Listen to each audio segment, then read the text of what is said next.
Joshua 22 അധ്യായം. കിഴക്കൻ ഗോത്രങ്ങൾ മടങ്ങുന്നു. റൂബൻ ഗാദ് ഗോത്രങ്ങളെയും മനാസയുടെ അർദ്ധഗോത്രത്തെയും ജോഷുവ വിളിച്ചുകൂട്ടി.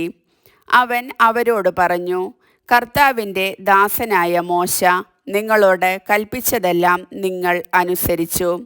എൻ്റെ ആജ്ഞ നിങ്ങൾ അനുവർത്തിക്കുകയും ചെയ്തു. നിങ്ങളുടെ സഹോദരന്മാരെ ഇന്നുവരെ നിങ്ങൾ ഉപേക്ഷിച്ചിട്ടില്ല. നിങ്ങളുടെ ദൈവമായ കർത്താവിൻ്റെ കൽപ്പന അനുസരിക്കുന്നതിൽ നിങ്ങൾ ഉത്സുകരായിരുന്നു. ഇപ്പോൾ നിങ്ങളുടെ ദൈവമായ കർത്താവ് തൻ്റെ വാഗ്ദാനമനുസരിച്ച് നിങ്ങളുടെ സഹോദരന്മാർക്ക് സ്വസ്ഥത നൽകിയിരിക്കുന്നു. ആകയാൽ കർത്താവിൻ്റെ ദാസനായ മോശ ജോർദാനക്കരെ നിങ്ങൾക്ക് അവകാശമായി നൽകിയ ദേശത്തുള്ള ഭവനങ്ങളിലേക്ക് മടങ്ങുവിൻ. നിങ്ങളുടെ ദൈവമായ കർത്താവിനെ സ്നേഹിക്കുകയും അവിടുത്തെ വഴികളിലൂടെ ചരിക്കുകയും അവിടുത്തെ പ്രമാണങ്ങൾ അനുസരിക്കുകയും അവിടുത്തോട് വിശ്വസ്തത പുലർത്തുകയും പൂർണ്ണ ഹൃദയത്തോടും പൂർണ്ണാത്മാവോടും കൂടെ അവിടുത്തെ ആരാധിക്കുകയും ചെയ്യണം എന്ന് കർത്താവിൻ്റെ ദാസനായ മോശ നിങ്ങൾക്ക് നൽകിയിട്ടുള്ള കൽപ്പനകളും നിയമങ്ങളും അനുസരിക്കുന്നതിൽ നിങ്ങൾ പ്രത്യേകം ശ്രദ്ധിക്കണം. ജോഷുവ അവരെ അനുഗ്രഹിച്ചയച്ചു. അവർ തങ്ങളുടെ ഭവനങ്ങളിലേക്ക് മടങ്ങി. മനാസയുടെ ഒരർദ്ധഗോത്രത്തിന് മോശ ബാഷാനിൽ അവകാശം നൽകിയിരുന്നു. മറ്റേ അർദ്ധഗോത്രത്തിന് ജോർദാൻ്റെ പടിഞ്ഞാറ് ഭാഗത്ത് അവരുടെ സഹോദരന്മാരുടെ അവകാശ ഭൂമിയോട് ചേർന്ന് ജോഷുവ ഓഹരി കൊടുത്തു. അവർ അവരെ അനുഗ്രഹിച്ച് സ്വഭവനങ്ങളിലേക്ക് അയച്ചു.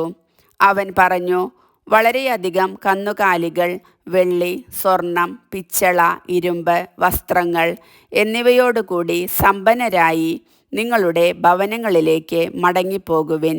ശത്രുക്കളിൽ നിന്ന് ലഭിച്ച കൊള്ളവസ്തുക്കൾ സഹോദരന്മാരുമായി പങ്കുവയ്ക്കുവിൻ. അങ്ങനെ റൂബൻ ഗാദ് ഗോത്രങ്ങളും മനാസയുടെ അർദ്ധഗോത്രവും ഇസ്രായേൽ ജനത്തോട് യാത്ര ചോദിച്ചതിനു ശേഷം കാനാൻ ദേശത്തുള്ള ഷീലോയിൽ വെച്ച് കർത്താവിൻ്റെ ദാസനായ മോശയുടെ കൽപ്പനയനുസരിച്ച് സ്വന്തമാക്കിയ ഗിലെയാദിലുള്ള ഭവനങ്ങളിലേക്ക് മടങ്ങി.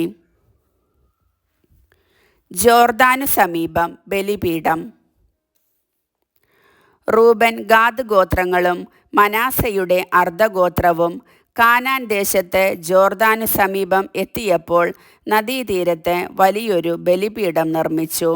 ഇതാ, റൂബൻ ഗാദ് ഗോത്രങ്ങളും മനാസയുടെ അർദ്ധഗോത്രവും ഇസ്രായേൽ ജനത്തിൻ്റെ അവകാശഭൂമിയിൽ കാനാൻ ദേശത്തിൻ്റെ അതിർത്തിയിൽ ജോർദാൻ്റെ തീരത്ത് ഒരു ബലിപീഠം നിർമ്മിച്ചിരിക്കുന്നു എന്ന് ഇസ്രായേൽ ജനം കേട്ടു. അപ്പോൾ ഇസ്രായേൽ ജനം മുഴുവനും അവരോട് യുദ്ധം ചെയ്യുന്നതിനു വേണ്ടി ഷീലോയിൽ സമ്മേളിച്ചു. ഇസ്രായേൽ ജനം പുരോഹിതനായ എലയാസറിൻ്റെ മകൻ ഫിനെഹാസിനെ ഗിലെയാദിൽ റൂബൻ ഗാദ് ഗോത്രങ്ങളുടെയും മനാസയുടെ അർദ്ധഗോത്രത്തിൻ്റെയും അടുത്തേക്ക് അയച്ചു. ഇസ്രായേൽ ഗോത്രങ്ങളിൽ നിന്ന് ഗോത്രത്തലവന്മാരായ 10 പേരെയും അവനോട് കൂടെ അയച്ചു. അവർ ഗിലെയാദിൽ റൂബൻ ഗാദ് ഗോത്രങ്ങളുടെയും മനാസയുടെ അർദ്ധഗോത്രത്തിൻ്റെയും അടുത്തു വന്ന് പറഞ്ഞു, കർത്താവിൻ്റെ ജനമൊന്നാകെ ഇങ്ങനെ പറയുന്നു, കർത്താവിനെ അനുഗമിക്കുന്നതിൽ നിന്ന് പിന്തിരിഞ്ഞ് അവിടത്തെ എതിർത്തുകൊണ്ട് നിങ്ങൾ സ്വന്തമായി ഒരു ബലിപീഠം നിർമ്മിച്ചു.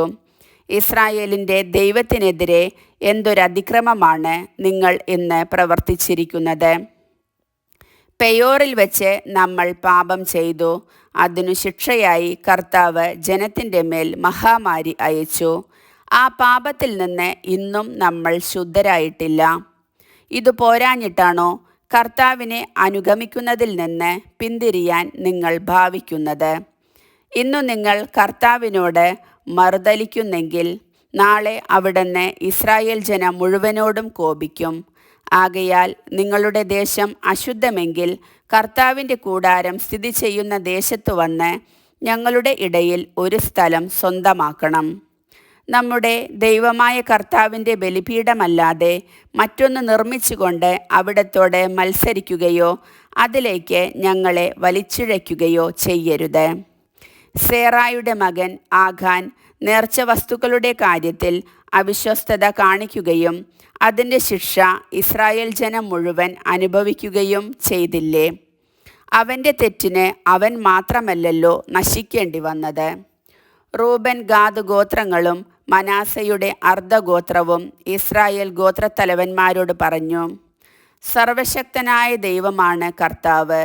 അതെ, സർവശക്തനായ ദൈവം തന്നെ കർത്താവ്. അവിടുന്ന് ഇതറിയുന്നു. ഇസ്രായേലും അറിയട്ടെ. കർത്താവിനോടുള്ള മത്സരത്താലോ അവിശ്വസ്തതയാലോ അവിടത്തെ അനുഗമിക്കുന്നതിൽ നിന്ന് പിന്തിരിയുന്നതിനോ വേണ്ടിയാണ് ബലിപീഠം പണിതതെങ്കിൽ അവിടുന്ന് ഞങ്ങളെ ശിക്ഷിക്കട്ടെ. ഞങ്ങൾ അതിന്മേൽ ദഹനബലി, ധാന്യബലി, സമാധാനബലി എന്നിവ അർപ്പിക്കുന്നെങ്കിൽ അവിടുന്ന് തന്നെ ഞങ്ങളോട് പ്രതികാരം ചെയ്യട്ടെ. ഭാവിയിൽ നിങ്ങളുടെ മക്കൾ ഞങ്ങളുടെ മക്കളോട്, ഇസ്രായേലിൻ്റെ ദൈവമായ കർത്താവുമായി നിങ്ങൾക്ക് എന്തു ബന്ധമാണുള്ളത്? നിങ്ങൾക്കും ഞങ്ങൾക്കുമിടയിൽ അതിർത്തിയായി കർത്താവ് ജോർദാനെ നിശ്ചയിച്ചിരിക്കുന്നു. റൂബൻ ഗാദ് ഗോത്രക്കാരായ നിങ്ങൾക്ക് കർത്താവിൽ അവകാശമില്ല എന്നു പറഞ്ഞ് കർത്താവിനെ ആരാധിക്കുന്നതിൽ നിന്ന് അവരെ അകറ്റും എന്നു ഭയന്നാണ് ഞങ്ങൾ ഇതു ചെയ്തത്. അതുകൊണ്ട് ഒരു ബലിപീഠം നിർമ്മിക്കാൻ ഞങ്ങൾ തീരുമാനിച്ചു. ദഹനബലിയോ ഇതര ബലിയോ അർപ്പിക്കുന്നതിനല്ല അത്.